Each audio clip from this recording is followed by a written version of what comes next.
Welcome back again, talking cross country with head coach Gary Aycock. Coach, let's take a little bit of time and move over to the women's team. Excuse me, they returned quite a few more faces than the men's side. It's much more of a veteran squad, pretty senior heavy. But talk a little bit about some of the new faces that we're going to see on the ladies team, and who do you expect to anchor the team this year? Well, this is the season for our women's cross country team. We didn't lose anyone from last year's race squad, and we picked up two very, very talented freshmen in Kendall Boykin and Savannah Fornshell. Both, as freshmen, can rival our top competitors, Libya Mahaffey. They'll be at the front with Libya at the end of the season, no doubt. But really recruited as well to make a difference and to really tighten the pack up front to score well.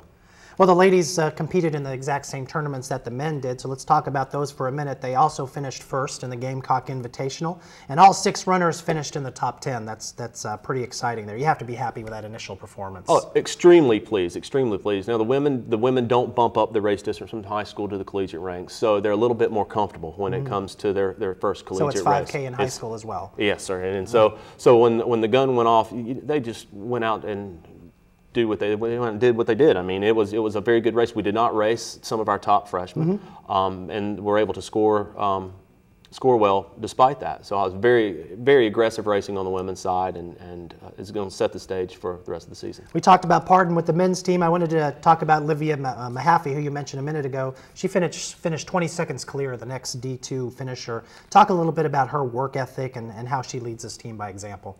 Well, Libya is a lot like Pardon in the way she approaches everything in her life. She wants to be the best at everything she does, and she strives to do that. So this year I made Libya Mahaffey and Ashley Dowdy, a junior on the team, the women's co-captains, and their leadership. We did some restructuring and just decisions that they make on and off the course. You know, we hope that the freshmen will model that behavior and bring us a championship. Okay, well, the women also won their division in the Winthrop Invitational as well. Does this count as a win, per se, for you, given that they finished first amongst the D2 teams, or is it a 17th place for you? I mean, well, you know, I look at it, they accomplished the goal, and the goal was to beat #1 ranked region team, Mount Olive College, and that was where we were, what we set up our race tactically to do. So we went out, we beat Mount Olive by 23, coming in as the #5 ranked region team. You know, to beat the #1 region team at the second race in the season, you know, definitely is going to inspire the women, to let them know they can be on a plane to Missouri for the national championships in November. Does it bug them a little bit when a big D1 school like South Carolina finishes ahead of them? You know, it does, but it doesn't. It does, but it does, but it doesn't. Because I do, like I said, I coach across the divisional lines. So we set goals up, and they accomplish the goals this season. The women race extremely well this past weekend. They want to beat everybody, not just the D2 schools, right? That's right. Okay, well, Kendra Dorn recorded a personal best in this meet.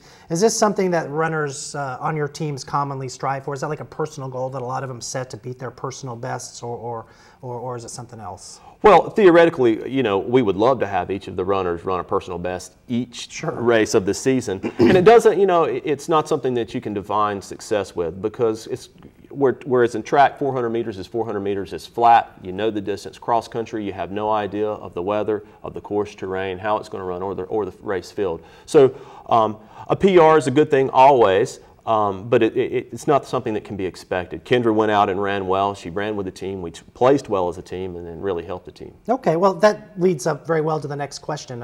How much do the players, and this is from the men's side or the women's side, how much are they competing against each other in addition to the runners from other teams? I know they're operating as a team, but they're competing against each other a little bit as well, aren't they? Sure, definitely. You know, something that I don't encourage is that we race in practice. We don't want to build that animosity within the teammates of I'm better than you or you're better than me. But what we do is we try to coach team running.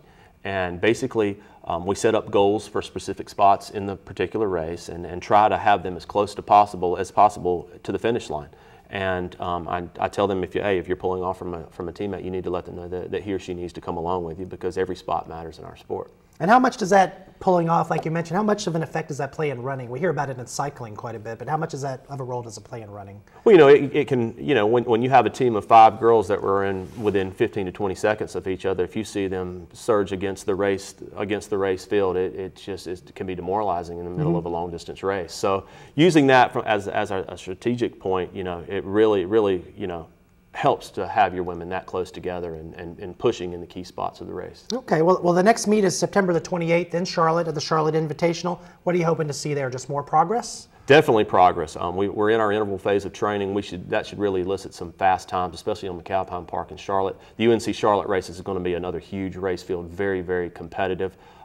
You're going to see more than Kendra run PRs on this particular course, and it should be expected of each of them, given the time of the training season. Just a couple seconds left, Coach. No home meets this year. Is that okay with you, or how is that determined? You know, it's perfect with me because our program's gotten to the point where we're having to seek out bigger, larger schools that are more competitive than us that we necessarily wouldn't draw to our campus to race. So, you know, as bittersweet as it is, hey, we're going to race the biggest and the best. That makes perfect sense, Coach. We appreciate you joining us on the program. And that's all the time that we have for this week's edition of the Black and Gold Report. Until next week, go Braves.